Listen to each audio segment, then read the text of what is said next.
Hey, folks, thanks for joining me today. Dr. Mike Live. Brandon House is going to join me today, and we're going to get into that conversation in just a moment. You won't want to miss it. Mainstream evangelicals have been co-opted by change agents. What are we talking about? Stay tuned. We'll be there in a moment. I want to bring your attention again to Occupy 2019, Coach Dave's conference coming up in Canton, Ohio, April the 12th, 13th, and 14th. You can go to the website, occupy2019.com. You can register there. They had a free drawing today, in fact, for those that had already registered for free rooms there. So this thing is going to be sold out, folks. I would encourage you to go register now. A lot of fantastic speakers are going to be there. Coach Dave, of course, David Arthur will be there. Chad Estes, Russ Dizdar. There you go. Thank you, Jared. Bradley Dean, Tom Dunn, Mark Harrington, I think. Yes, Mark Harrington's going to be there as well. So occupy2019.com. Order your tickets there online. Reserve your spot. It's going to be a fantastic conference. Thank you, Jared. Also want to call your attention to Coach's show. His live show, 7 to 8 a.m. Monday through Friday, CoachDaveLive.com. I kid with Coach all the time and tell him if people are trying to get off coffee, they're trying to cut down on their caffeine intake, all they got to do is watch Coach's show in the morning and they won't need any coffee. Guaranteed to get your day started and get your engine revving. Coach Dave Live. 9 to 9:30, my good friend and brother, David Arthur, Alphabet Man Live, Monday through Friday, 9 a.m. to 9:30 a.m. It's a fast half hour, folks, and you don't want to miss it. David always has some good information that he brings to the table. So tune in there. Jared Natural Family Foundation, JR, is doing a tremendous amount of work with the Natural Family Foundation. I would encourage folks to go out to that website. There's a lot of information out there. Sign up, go to the pledge. There's the button. Go to the pledge. You find out what the Natural Family Foundation is all about. It's restoring the traditional and historical family, a man and a woman, one man, one woman, and their biological or adopted children. So you can go out and support that ministry, Natural Family Foundation Pledge. There you go. Also, a show that you don't want to miss on Tuesdays at 11 a.m. is Ray Moore's live show, and I believe he goes for an hour. 11 a.m. Yes, 11 a.m. to 12 on Tuesdays. RayMooreLive.com, especially if you have children, if you're looking at homeschooling, or if you are a homeschooler. Ray covers a lot of educational issues, topics, subjects in that context. So encourage you to go there. And then I want to call your attention to Sound the Alarm Brigade. Sound the Alarm Brigade. And I was going to have Larry join me. Larry is spearheading this effort, soundthealarmbrigade.com. And what this site is dedicated to, and this ministry is dedicated to, is confronting the well, it's lunacy. That's the easiest way I can describe it. The lunacy surrounding the capitulation of America, our government, to Islam, to radical Islam. So you can get involved with Sound the Alarm Brigade there, soundthealarmbrigade.com. And then later tonight on Mondays, not only do you have Coach in the morning, and then David Arthur, and then Dr. Mike Live at 6. Mondays at 8, you have David Heavener Live. David Heavener Live, you can, I know he's on Roku, but davidheavener.tv. He's broadcast live on Facebook as well, YouTube, and some other places. So David Heavener Live, go there and check out his show tonight.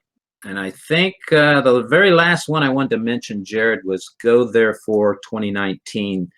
Go Therefore 2019, the conference that we're having here in Lima. That is July the 26th and 7th.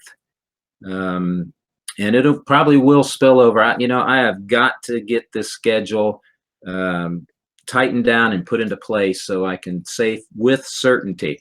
But 26th and 27th, Friday and Saturday for sure. You can go there and secure your spot. This conference will sell out, folks. We've got 17 or 18 different speakers that will be here at this conference, so you don't want to miss it.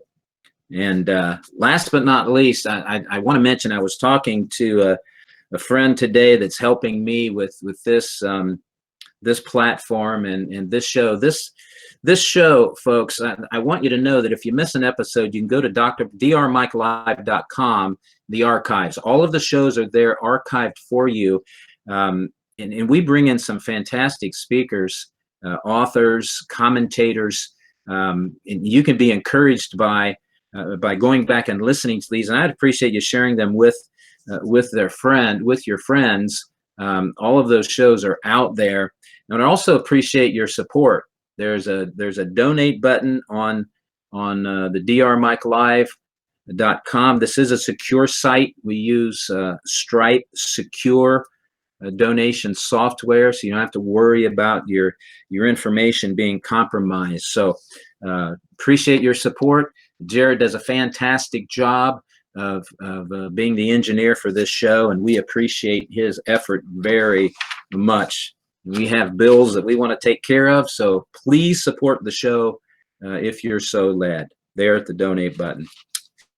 All right. Well, Brandon, I appreciate you joining me again, and really we're going to pick up a conversation that we started not all that long ago. It seemed like it was just a few weeks ago, but the evangelical church today, Brandon, as I started this program by saying, the evangelical church has been compromised. There's Brandon's website, worldviewweekend.com. There's a conference, in fact, Brandon's doing, Worldview Weekend Ozarks. Yeah, let's plug that. May the 3rd, 4th, and 5th of 2019 at Osage Beach, Missouri. Some of you that live out there know where that's at. Brandon, would you like to speak to that conference a little bit? Yeah, Osage Beach, Missouri, Tantera, beautiful resort. It's got an indoor water park for the kids, bowling alley, horseback riding, golf, pontoon boats. It's on Lake of the Ozarks, 1,150 miles of shoreline. We moved it there a few years ago so that the families could come with younger children. They can bring a babysitter or a family member to watch the younger kids who are too little to take in the conference, and then they can take in the conference. And last year and the year before, by doing that, we saw a lot more younger families. So this will be our 3rd year moving it to the Ozarks at this all-inclusive resort. You don't have to run between the hotel and the conference center. And again, if you want to come as a family, you can bring the younger kids and someone to watch them, and they can enjoy the indoor water park, the bowling alley, the horseback riding. Of course, you want to come in a day early, you can enjoy golf, renting a pontoon or tritoon. I mean, there's a lot going on there. So all the details at wvwtv.com/Ozarks, wvwtv.com/Ozarks. Our theme this year is Holocaust Horizon.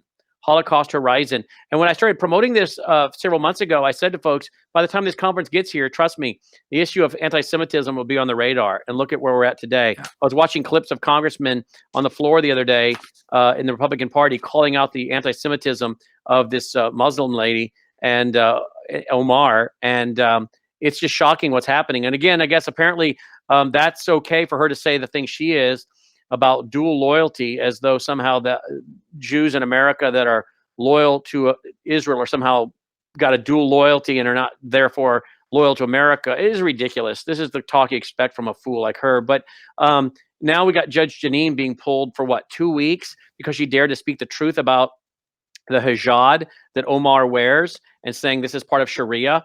And of course, I did my radio show on that today live. It'll be posted tonight at worldviewradio.com. And I played the audio clips from a former Muslim, Shahram Hadian, on this, who'll be joining us at the Ozarks Conference on Holocaust Horizon. And I also played the audio clips of our friend Annie Cyrus, who was born and raised in an Iranian family, also in Iran, just like Shahram was. and she was sold as a child bride at 14, and for $50 by her father. And she escaped with the help of a family member through Turkey and is now in America, one of our broadcasters. And we played audio today of her talking specifically weeks ago in this very studio right here, why women wear the hijab. In the Quran, it tells you that it's so that you're not molested. And this is exactly what Judge Janine was saying on Fox News a week ago, Saturday night, that now I guess it's Islamophobic according to CARE. And so now she's going to be punished for 2 weeks off the air. This is the way America submits to Sharia. And this is what I predicted in my movie Sabotage, which came out in November 2018. And people can watch 1 hour of this for free at sabotagethemovie.com. Sabotagethemovie.com, 1 hour for free. We are censoring ourselves. We are complying with Sharia. We are making ourselves to be dhimmis under their control and subjection. And this is going to only increase the rise of anti-Semitism as we don't hold them responsible, but allow them to come here and not assimilate, but to trash talk us and the Jews. So anti-Semitism is rising. We'll film it live in the Ozarks, and it'll be one of our docu-movies coming out real soon as well, Holocaust Horizon. But we said that this would be the theme on the mainstream media by the time the conference gets here, and look at what's happened. And we planned this a year ago. Yeah, you were spot on as usual, Brandon. A lot of the things that you talk about and the guests that you bring on talk about that really are the result of watching what's happening. It's not that hard to identify trends if you're paying attention, is it? No, if you pay attention, but also if you study their own papers. If you study their books, their papers, the conferences they speak at, where they, what they're saying, what they're doing, it's not hard. If you understand their worldviews and the 6 major worldviews that rule the world, then you know what their values will be, and then you'll know what their conduct will be. So it's not hard. I'm working on my 15th book right now, and if you read my other books, my first one coming out in 1993, my next one coming out in 95, so much of what I wrote in those books have come to pass. And I remember writing in 1995 in my second book, Reclaiming a Nation at Risk, that America's school kids will have a file opened on them that will follow them throughout all of their life. And their hiring, firing, and job promotions will be based on this, just like as in China, every child has a file opened on them called the Dangan. And I wrote about this in my 1995 book, and people laughed and said that's conspiracy theories. But now our own government is in conjunction with the United Nations pushing this. It started with George H. Bush agreeing and signing the document known as Sustainable Development and Agenda 21 at the Earth Summit in Rio in 92. And he was there and gave a press release and signed our country onto that UN document, Agenda 21. And now our government and this was going on through every administration. And now I'm sad to say, even during the Trump administration, our Department of Education Secretary, Betsy DeVos, last fall went to a conference with Agenda 2030, the new name, and signed us up with the G20 to incorporate and continue to incorporate international standards from the UN on being a global citizen. The document openly calls for training our kids in the area of emotion and socio-environmental issues, as well as globalist issues, and openly boasts that they're going to teach non-cognitive data. So we're talking about attitudes, values, feelings, and beliefs. And even Betsy DeVos talked about some of the values like critical thinking, being a critical thinker, a lifelong learner. Well, poor Betsy, I don't think she understands what those terms mean, but I do, because in my book in the mid-90s, I defined those terms by the globalists themselves, who said critical thinking means thinking for oneself. You're not being a critical thinker if you're listening to mommy and daddy. When Betsy DeVos talks about our kids being lifelong learners, that sounds good, but does she know what it means? I doubt it, but I know, because in my book in 95, Reclaiming a Nation at Risk, I talked about Mary Frances Berry, Assistant Secretary of Education at the time for Jimmy Carter, who gave a speech at the University of Illinois and said that America was embarking on the 4 pillars of the Chinese model for lifelong learning: eliminate test and grades, make truth a relative concept, educate to serve the masses, and merge education with industrial production, which, by the way, happens to be the 10th plank of the Communist Manifesto. So we knew what lifelong learning was because she told us since 1977. Well, guess what? Now Betsy DeVos, with the Trump administration, sadly, has signed us onto the G20 and the UN Agenda 2030 document that calls for those things. In fact, that document calls for tracking our kids throughout life and including into their career. And Betsy DeVos in this document admits it, This is what's coming to America through what's called the smart card or the smart ID. And everyone will have one. California's already giving them out. Other places are. And you won't even be able to get on an airplane without one. So future is coming when your card will contain all these political evaluations. And when you're pulled over, a cop is going to be able to look at a lot of things about you if this goes where I think it's going. But your hiring, firing, job promotions, and ability to travel are going to be based on this Dangan. That's what China calls it. We're going to call it a smart card. Well, I predicted this was happening in 1995, and I was laughed at by mostly evangelicals and evangelical pastors. And sadly, we have a real problem. We have a lot of useful idiots in the pulpit. And that's why I'm thankful for men like Mike Spalding, who gets it and who understands it. Because sadly, the communists, the globalists, they've infiltrated our seminaries, our schools, our colleges, and we have their hirelings in the pulpits now, which is exactly what the Fabian Society said they were going to do with their 1910 George Bernard Shaw Fabian window, which includes in their logo a wolf in sheep's clothing. So these are the kind of things we do. And you just asked me about trends, and I'm giving you an example of where we told you the trends were going. And how do we know this? Because already going back to the 90s, we knew what they were saying and doing and wanting to do, and now it's coming to pass, sadly, even in the Trump administration. And I doubt our president knows this is going on, because the poor guy is doing everything he can to keep from being removed from office by the deep state. Yes. Yeah. You mentioned the deep state, Brandon. I appreciate that. When people hear that phrase, most of the times they think within a context of globalism. They think within a context of elites manipulating. They think of that within a context of governments. But the truth of the matter is, there is a deep state within evangelicalism, within Protestantism. It has been within Roman Catholicism for years, but it has now shown itself within evangelicalism, hasn't it? Yeah, and that's why I wrote the book Marxianity, that also came out in November 2018. They can get it at Marxianity.com, and it's subtitled How the Evangelical Deep State and Their Useful Idiots Are Merging Marxism and Christianity Through Social Justice, White Privilege, Cultural Marxism, Illegal Immigration, Interfaith Dialogue, and more. And this includes the evangelical deep state, like the Cultural Marxist Gospel Coalition of Al Mohler, Lincoln Duncan, Tim Keller, Mark Dever, and sadly, John MacArthur, who I've appreciated in some ways in the past. I had red flags with him for many, many years. Then I gave him a pass about 2010 because he came out against Joel Osteen, Rick Warren, the seeker-sensitive church model. He came out against the emergent church. So I gave him a pass and said, I'll look past my concerns I've had for so many years with him. And I actually interviewed him twice and had him speak at one of our conferences by Skype. But in late 2015 and into 2016, I became increasingly concerned that he continued to promote guys like Mark Dever, Al Mohler, Lincoln Duncan, and bring them to his Shepherd's Conference and put them in his pulpit.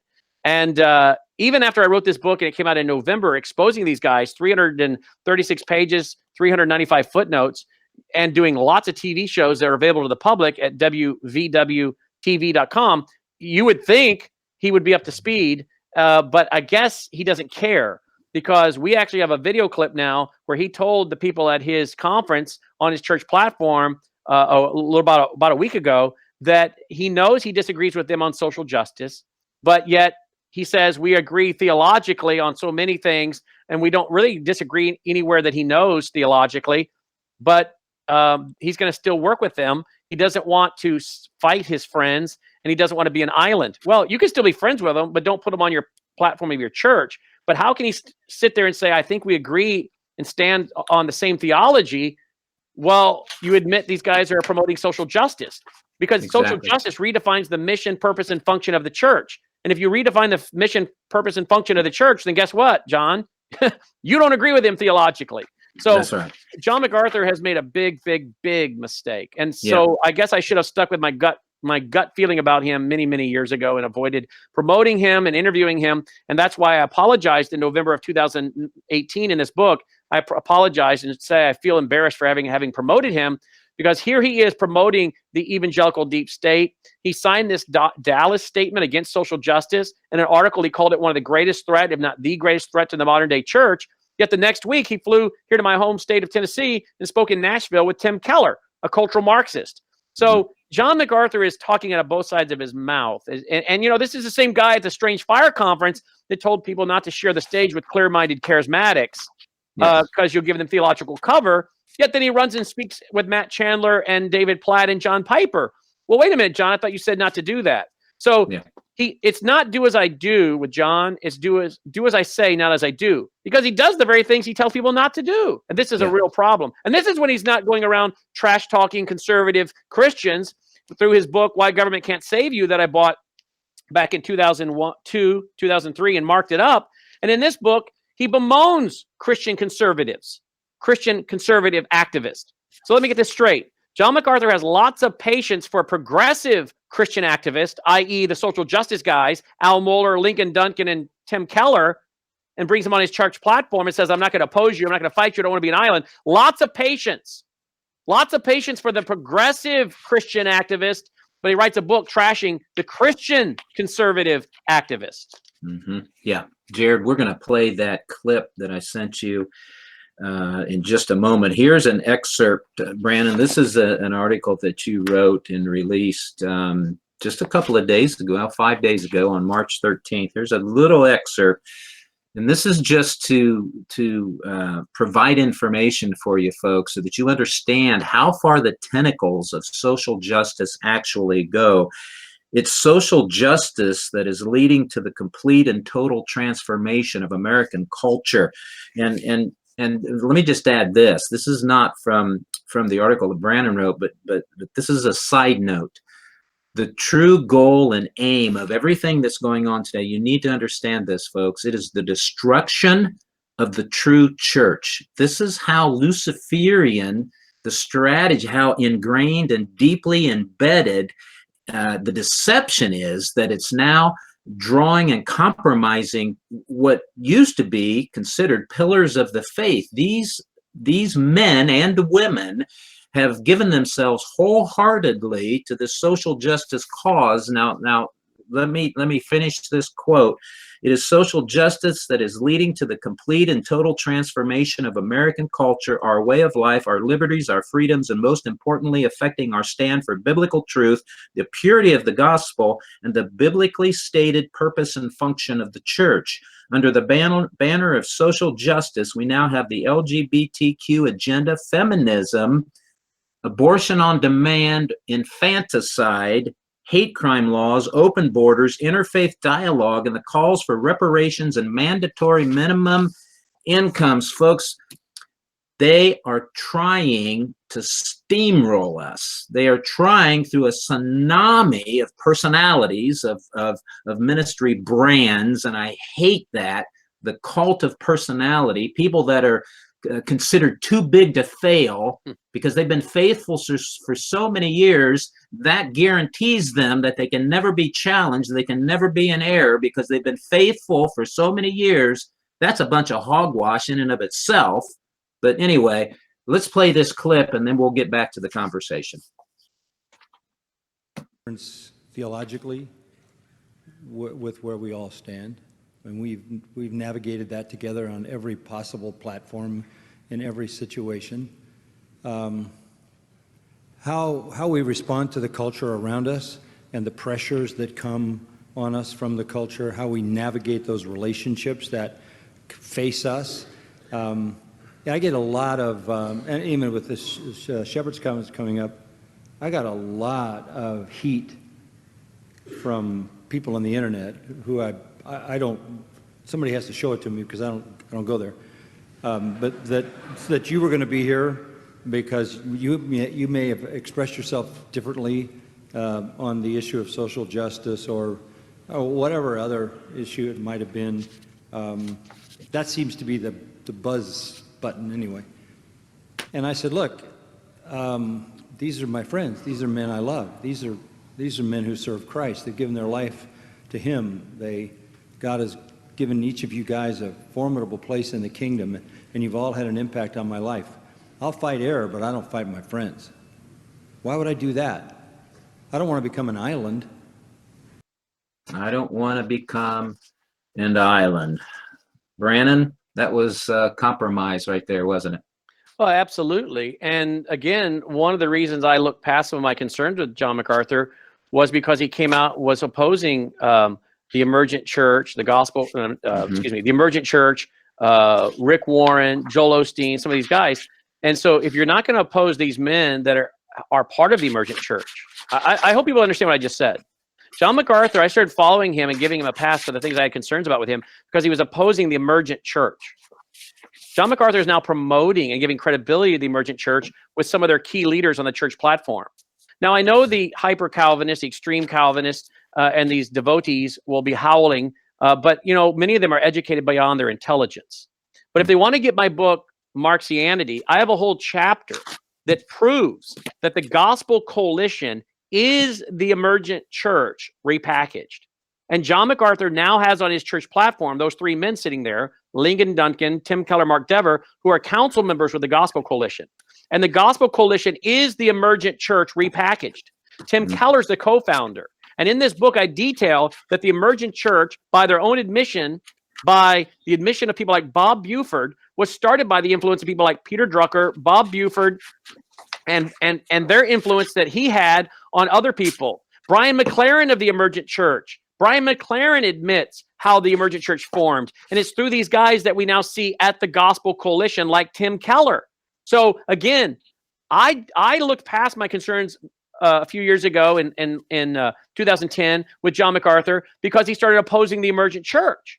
Well, now if you put these guys with the Gospel Coalition on your church platform, and the Gospel Coalition is the emergent church repackaged, there's no reason for me to follow him anymore. This is huge compromise. But notice he also says that I think I agree with you on, we agree where we stand on theology. As I said earlier, social justice redefines the mission, purpose, and function of the church. So now you're not on the same page theologically.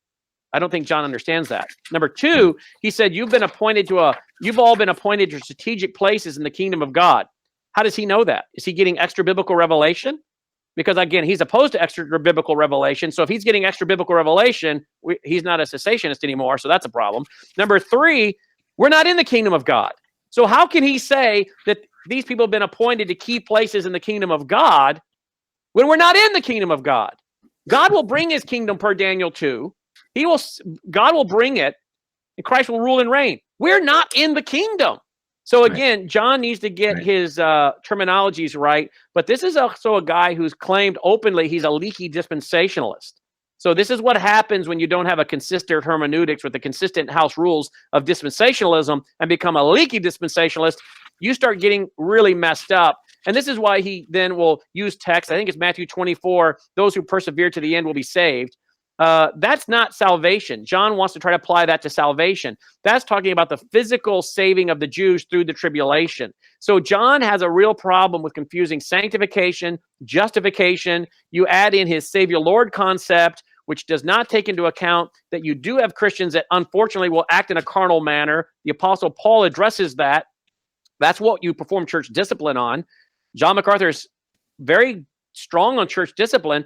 Well, what is he performing church discipline on if not people acting in a carnal manner? Otherwise, why is he doing it? Yet he wants to deny that anyone could ever act in a disobedient, in a carnal manner.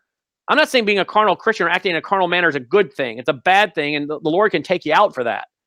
But when you start redefining the gospel and what is a Christian based on his extreme Calvinism of his lordship salvation that confuses sanctification and justification, we got a real problem. So I began to see these problems with MacArthur, and I gave him a pass, but I'm not willing to give him a pass anymore, not after what I've seen him do with the Gospel Coalition for the last few years. And now puts him back on his platform and now waves the white flag. So think of all the Christians in America, millions of them, that have been opposing the emergent church, opposing social justice, opposing these things in their own church that they've been family members who started, grandfathers, great-grandfathers, their family members are buried in the church lawn, and they've been fighting this transformation of their church for years. Well, John MacArthur just said, don't do that anymore if it's going to make you uncomfortable or cost you friendships or make you an island. So how many churches are going to have members that have been opposing this transformation that are now going to sit down? John MacArthur has done far more damage to the evangelical church in America than he realizes. And in the next few years, you're going to see how much damage he's done. But I'm not shocked because he also brought into his church in June of 2018, James White, who did an interfaith dialogue with a Jew-hating, Holocaust-denying, Hitler-defending, jihadi preaching imam in my town. Yasser Qadi, a Muslim Brotherhood Sharia expert, said he had sensed a kindred spirit with him and wanted this Jew hater to make a video to teach the church the true faith of Islam. Well, you would think that'd be someone John MacArthur would avoid. Nope. John brings him to his church and seminary for a week in June of 2018, as I detail in my movie, Sabotage. So John MacArthur now is not only softening up the church with IFD by bringing in one of their proponents, James White, to his church and seminary for a week in June of 2018, he's now putting the cultural Marxist social justice movement on his church platform year in and year out. Now he's waved the white flag to him. So John MacArthur, in many regards, is softening up the church. And then you go back to his book, Why Government Can't Save You. He says America's founding fathers sinned and violated New Testament principles when they founded America. And he says Christians should never support a military insurrection in their country. Really? Really? So if we have a revolution with the Marxists and Muslims, the red-green axis in America, and our and they get enough seats of Congress, they get enough seats in Congress and the White House, and they start having a revolution in America, and they get enough power to be the sitting government, even though we're supposed to be a government of the people, by the people, for the people. They get enough power to start making laws as Marxists and Muslims in our government, and our military says, and there's a military insurrection to replace our government with a constitutional form of government. We can't support that, because if we do, we'll be disobeying God, because we'll be disobeying government. Well, here, newsflash, John. You're going to end up disobeying one government, either the original constitutional government or the unconstitutional, tyrannical, red-green Marxist Muslim government. Which one? You're not going to get away with disobeying one of the governments, John. But see, this is what happens when you have pastors get outside of their area of expertise and start writing. John MacArthur doesn't know enough about the Constitution, the Bill of Rights, the Federalist documents. He calls America a democracy over and over. We're a constitutional republic. He's outside of area of expertise, and the assistant director of the FBI, Sullivan, gave a speech at the United Methodist Church in Parkland outside of Dallas, Texas in 1961 and warned about men like John MacArthur and others that get outside their area of expertise and start being useful idiots for the progressives because they start talking about things they have no business talking about. So John is doing a lot of damage in softening up the church for interfaith dialogue, social justice, and then tell the church and the Christians you're disobeying God if you are ever involved in supporting a military insurrection.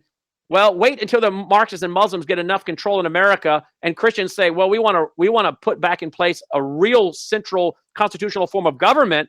Well, John MacArthur's prepared them to say, if you do that, you're disobeying God. This is a real mess. It is a mess, Brandon. And in fact, we're going to go to questions. So, Kathy, if there are any questions out there on social media, we'll take some of those questions. Jared, if there are any on YouTube, or if there are any questions in the huddle.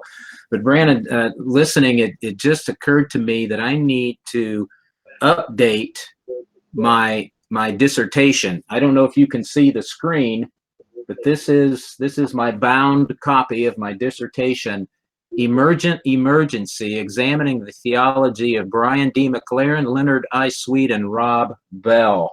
That was my dissertation. Wow. I need to upgrade it and update it and include a couple of chapters on how the emergents have infiltrated the evangelical church and how they have co-opted what were once considered to be pillars of the faith. Thank you for that encouragement.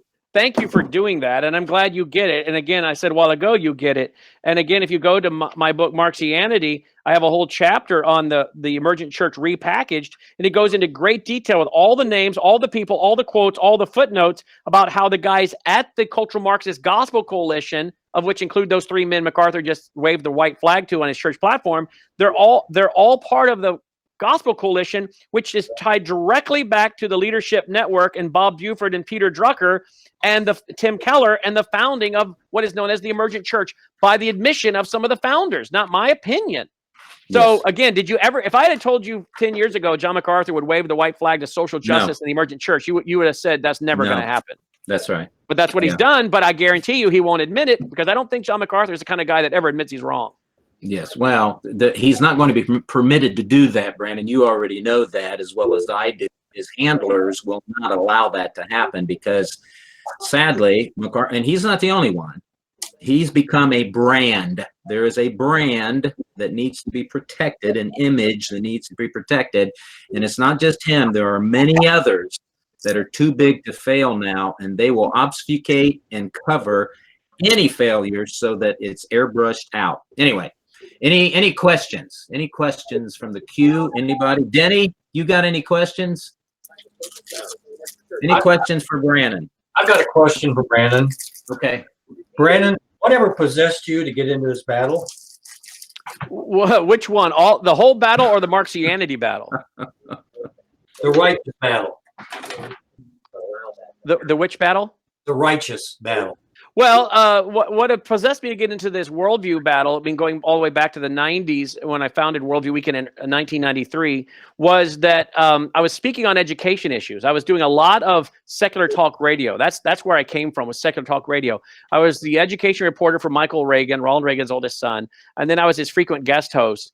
And so I wrote a book in 93, the next one in 95, was doing a lot of secular radio with Oliver North, G. Gordon Liddy, the Black Avenger, which was Ken Hamblin. And I realized that the issue wasn't just education, but worldview. And so I started studying worldviews. And at the time, of course, you couldn't even go to a college and get a degree, a Christian college, and get a degree in worldviews. Many people didn't even know what that word meant when we would use it. And we realized that if you can understand the 6 dominant worldviews that rule the world and their philosophies and ideas, you can pretty much figure out what's happening in the world and see the big picture. And so I came to understand that most Christians today don't have a comprehensive biblical worldview. They don't understand what the competing worldviews are and how they work, and therefore they can't take their scriptures and apply them to this spiritual battle. And this is one of my issues with John MacArthur. He's very big on expository Bible teaching, but he boasts that he does not teach application. He's big on interpretation, but he brags he doesn't teach application. And as a result, guys like John MacArthur have some, I hate to say this, have some of the most ignorant people following him when it comes to living out theology. In other words, they have theology, but they have no orthopraxy. They have theology, but no orthopraxy. So they don't know how to live out a biblical worldview. So they buy into his belief that somehow if you're being involved in any kind of Christian activism beyond voting, that's a problem. And this pietism that he's been preaching a long time is what's really messed people up. Now, when you don't teach application, what you end up with is a lot of prideful people because knowledge puffs up. When you teach application, people realize, hey, I don't do that. I'm not doing that. Hey, I need to work at applying that. That brings humility. But if all you do is teach interpretation and fill people's head with information, but never teach them the proper application, they're not humbled by the fact that they realize they're not doing what needs to be done in the area of application. And I find that many of John MacArthur's most staunchest followers are very arrogant people, but they don't have a clue how to live out a biblical worldview. They have a lot of theology, but they don't have virtually any orthopraxy. And I think that's part of John MacArthur's problem as well. He doesn't seem to know what is a biblical worldview. He doesn't even understand our form of government. I mean, this is a real problem. Yeah. Thank you, Brandon. So there's a question from someone on Facebook. Thank you, Kathy, for capturing that. Brandon, how do these apostates, the people we're talking about, how do they explain the God of Islam and Jehovah? Obviously, they're not the same at all, but how do they explain that and make nice with Islam? Because that's part of it. You mentioned Gotti and James White's compromise with him. Now, he calls it anything but that. He thinks that's his mission in life, is to bring about dialogue with jihadists and not preach the gospel to them, and somehow he's doing ministry. That's just nonsense. So, well, that's extra commentary for me, Brandon. But so the question is, how are they making this seem like it's the same, the God of Islam and the God of the Bible? Well, I don't know if James White would say that that's the same God. The God of the Bible is the same God as Islam, but there are many out there that do that, and many of them have signed on to what's called the Yale document that says that. And that includes people like Leith Anderson and Rick Warren and many others that have signed the Yale document that says that Muslims and Christians worship the same God. Now, when Muslims aren't practicing taqiyya and lying to your face, they will admit They would admit that the God of the Bible is not the God of the Quran, because the God of the Quran is not a personal God, and he would certainly never take on human form and die for someone else. So they would tell you it's not, but they'll tell you it is for the sake of taqiyya and to compromise and to carry out interfaith dialogue, because that is what Syed Qutb, one of the leading scholars for Muslim Brotherhood, said is their number one tactic: interfaith dialogue. That the purpose of interfaith dialogue is to get the non-Muslim to come across the bridge to their side, not the other way around. So interfaith dialogue is a very, very big part of what they're doing. And so that's why they want you to believe that we can have that dialogue, because we believe in the same God when we don't. Now, James White, you mentioned him and his not giving the gospel, but see, poor James thinks that he did give the Yasser Qadi the gospel at that church that night. But if you watch the whole presentation, he didn't. Not only did he not give him the gospel, James White lets him sit there and deny the resurrection of Christ, claims many things about Christ that are not true, and then claims that Christians or Muslims will gather around Christ when he returns. And he's never contradicted by James White. And so poor James, he's not a very intelligent man, I don't think, when it comes to Islam. And if you doubt me, just go to YouTube and type in Robert Spencer debates James White. Robert Spencer debates James White, and you'll find that Robert Spencer cleans James White's clock.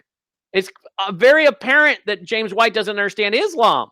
And yet John MacArthur brings him into his church in June of 2018 after this debacle and props him up as an expert on Islam. James White is such a coward, I think, that he won't even debate Usama Dakdak, who was born and raised in Egypt and speaks Arabic and knows the Quran backwards and forwards by memory, nor will he debate my friend, former Muslim Shahram Hadian. He had a moment, a lapse in judgment, apparently, debated Robert Spencer, and look how that went. So these guys are.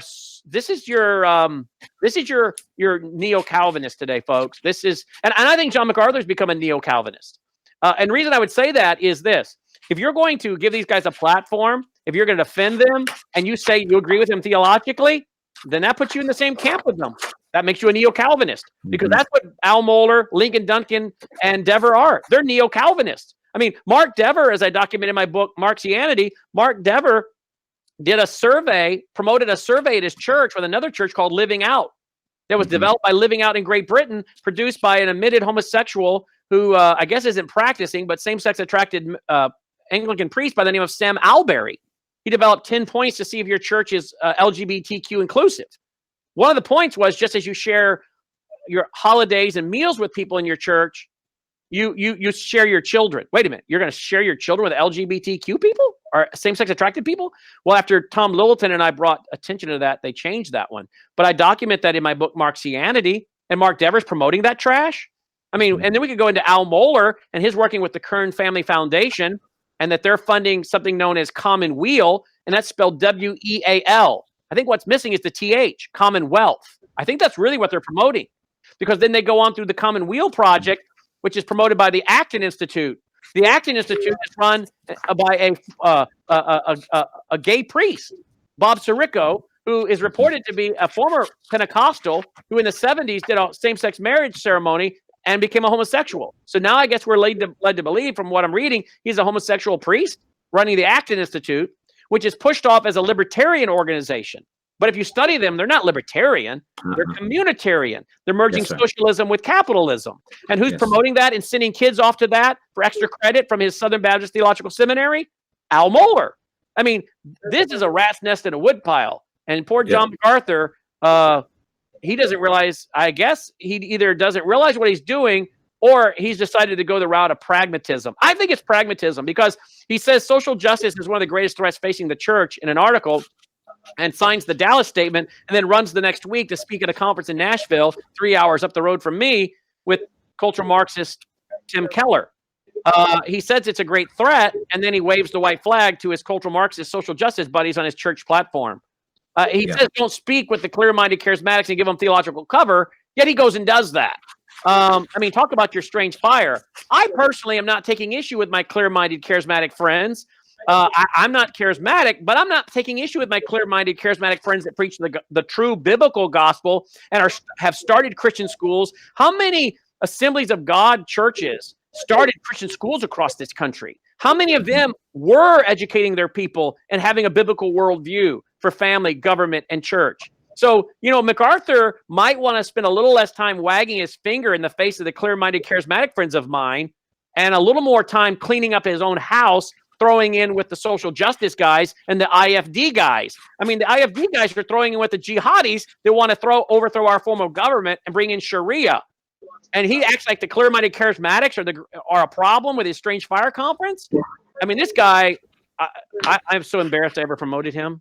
Yeah, he's off base for sure. Are there any other questions? Anybody in the queue have a question they'd like to ask of Brannon? Now's your chance. Unmute. Someone just said that Alberry identifies as homosexual but doesn't practice. Well, I don't understand. I saw that just come up on the screen. I don't understand why they're identifying that way then.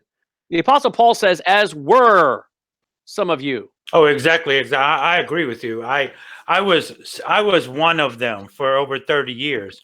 I lived homosexual and transgender, but that's the confusion. The confusion comes in because you can't identify as a sin and not be held responsible. If I'm going to be held responsible for your sin, if I promote it or affirm it, then don't we think that we would not be held responsible for a sin if we identify as it instead of allowing Jesus to completely free us from it? Well, because I agree, absolutely, because it does appear to me as though they're somehow saying that the gospel isn't powerful enough to free someone from that. Right. And if we're going to allow works for Ravi Zacharias, he works for him. He is in his ministry. He goes out and preaches for him. So, well, and you know what I find is that folks that have come out of that lifestyle and have been set free by the power of the Holy Spirit and the gospel are the most offended by what these guys are doing. And what are we also going to do? Say that, Al Mohler came out in 2014 and apologized for not believing in sexual orientation. Well, are we going to now allow for an orientation for child pedophilia? Oh, that of course is the ultimate goal. That's the ultimate goal. The foundation that's been laid by the LGBTP for pedophile movement has been to lay the foundation for MAPS, minor attracted persons, to use the same foundation to raise up. I mean, why else would they be in the schools? Why else would they be in your gymnasiums? Why else are they in your locker rooms, for your children's locker rooms? And why aren't they down at the nursing home? Because they don't want the old folks. They want your children and your grandchildren. Well, and that's what Ruth Bader Ginsburg, arguing on behalf of the ACLU in 1977, argued for lowering the sex age limit to age 12. Yep. Yeah, it was in the book. It was in her book. Yep. Thank you, David. Any other questions? Denny, did you have a question? I just wanted to know if you could real simply tell me what in non-educated social justice, how do you define that with all the different denominations? What are you saying social justice is? Social justice is socialism. That's all it is. Social justice is socialism. It's redistribution of wealth. It's a undermining of private property. Now, where did the term come from? The term was coined by Luigi Tapernelli, a Jesuit priest. And I write about this in several books of mine, going back several years. And Luigi Tapernelli, a Jesuit priest, coined the phrase in 1840. Karl Marx came along with the Communist Manifesto in 1848. And so the phrase actually comes from the Jesuits who push social justice. What's really interesting is social justice is also a major tenet of Islam. So now you see where the Marxists and the Muslims can work together on socialism, social justice. They also want world domination. They also hate the Christians and the Jews, and they also disrespect women. We know the Muslims disrespect women. You can have 4 wives. You can beat your wife. You can divorce her and get another one. You can go to a prostitute. All of this is in the Quran and the Hadiths. But we also know that the Marxists disrespect women. Karl Marx called for community wives. So I can just go down the list of all the ways they can work together. Now, they want world domination. The question is, who's going to get it? Well, right now they're going to defeat their shared enemy, the Christians and the Jews, and then they'll fight for who's going to be in charge. So right now, the enemy of my enemy is my friend. But social justice really started with Luigi Tapernelli, a Jesuit priest, It's really socialism. It's the undermining of private property. That's what it is. But in today's world, let me just clarify. In today's world, social justice also includes LGBTQ, feminism. It includes global governance, radical environmentalism. So today it encompasses all these things. But all of these things are used to destroy Christianity and capitalism. John MacArthur was saying, and he was right. He said a few things on his platform that were right about all these victims they create. And he said that they create the victims in order to have power. Wrong answer. Again, it shows he doesn't really understand these things. John MacArthur has orthodoxy. He doesn't seem to have orthopraxy. But he's not even, I don't think he's even orthodox in some areas now. But he doesn't understand. When he says that the goal of creating all these victims is to create power, is to have power, that's not the correct answer in totality. It's partially true, but the purpose isn't just to get power. The purpose is what you do with the power. And the ultimate goal of creating a coalition of victims by Herbert Marcuse of the Frankfurt School was to create as the enemy Christianity and capitalism. And I write about it in the book Marxianity. So you take the feminist, the radical feminist, you take the immigrants, you take the poor, you take the sexual liberation movement, you take all these groups and you say, who is oppressing them? Christians and capitalists. Why? So you can show Christian capitalism is evil and needs to be destroyed. And isn't that what Karl Marx said? Karl Marx didn't say my object in life is power. Karl Marx said my object in life is to dethrone God and destroy capitalism. So yes, they want power, but they're not doing this simply for power. As MacArthur says, hey, they want power. They're creating all these victims so they can have power. They want the power to accomplish the ultimate goal, which is the destruction of capitalism and Christianity, and then they'll roll into world government. So again, MacArthur doesn't fully understand these topics to be writing about them. He should go back to what he does. Yeah. Social justice, Denny, and this is to quote from Brandon, page 238 of Marxianity. Social justice is a handmaiden of the social gospel. It's about, and this is how it's manifested today in the church: ecumenicalism, spiritual formation. And you can, if you want to know what that is, then I would look up Dallas Willard, Richard Foster, those kind of folks. Yoga, contemplative prayer, and mysticism is a big one. Postmodernism has really paved the way for a rise in what I consider to be demonic mysticism. In other words, experience-based faith, not knowledge or propositional faith, but experience-based. Rejection and mocking of biblical prophecy. That's huge today. That is huge. Even in my own flavor, my own brand, Brian Broderson, who succeeded Pastor Chuck when Chuck went to glory, made a statement at a pastor's conference, and this blew up, and he got all kinds of pushback saying that we should stop teaching Old Testament, get away, stop focusing on Old Testament, stop focusing on prophecy, get a merry, happy message that will attract people instead of focusing on prophecy. Well, if 2/3 of the Bible is prophecy, how in the world are you going to stop talking about prophecy? Exactly. That's my first question. And Mark Dever, who's sitting on MacArthur's platform, said a few years ago that if your church puts your eschatology on your church website, you're sinning. And by the way, most of these guys don't have it right with Israel. They're not. Most of these guys are not dispensationalists. They don't have it right with Israel, and yet MacArthur again is playing patty cake with these guys. I just saw on the screen something come up from a guy named Sam Jones. That's Pastor Sam Jones. He was asking me a question. What's he want to know? Go ahead, Sam. What's your question? Hey, Brandon. I just wanted to know how you respond to those who are saying that your view of John MacArthur is just personal. Is it just personal, or has he really compromised? Well, it's not personal, because if I wanted to do what was best for me, I would go along with the Good Old Boy Club, because I quote John MacArthur in my book, Twisted Scripture, Twisted Theology, The Coming Religious Reich, Religious Trojan Horse. So I would be better off to keep my mouth shut and go along, because I've promoted the guy. I gave his seminary and colleges free booths. I wouldn't charge them. I let his seminary guy, our college guy, come and be a co-host at our youth conference. I mean, I invested quite a bit promoting them because I believed in what he was doing overall. Again, I had my concerns. I looked past those because I thought, well, he's going to take on the emergent church and this liberalism and Rick Warren's model of transformational churches. But now he's capitulated to it.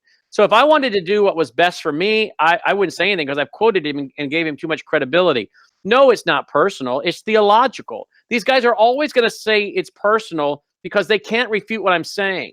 His henchmen, his PR guys, his internet trolls cannot refute what I'm saying. So they're the ones that have gone personal. They're the ones that have attacked my wife on social media, who's not a public figure, and lied about my wife and claimed that she's on my board under a fake name hiding out when she's not.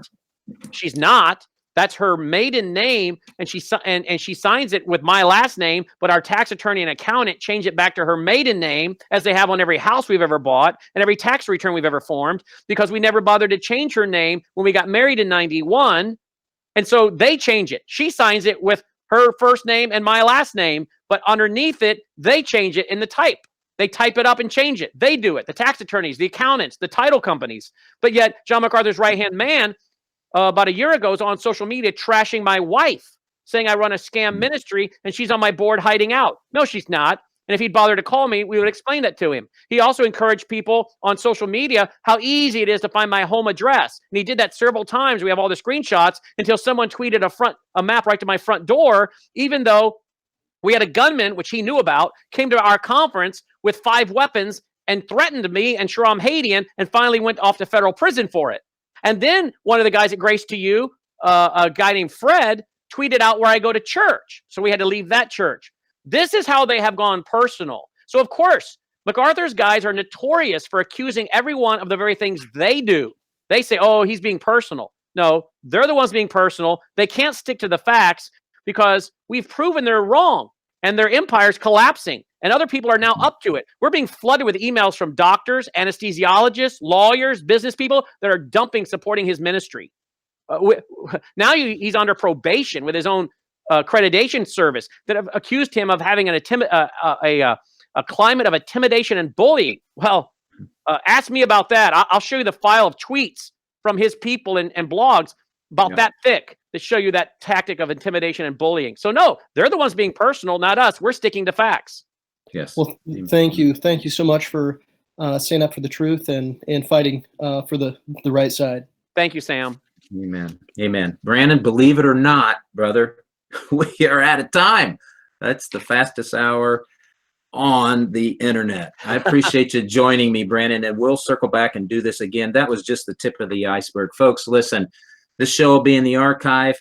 Share it with your friends. Get this information out. The church is under attack today, and I've said this before. The church, if it is driven underground in America, it will be done by compromised heretics that were once evangelicals. Stay tuned next week. I'll see you then. Remember, renewing our minds is not an option, folks. God bless you.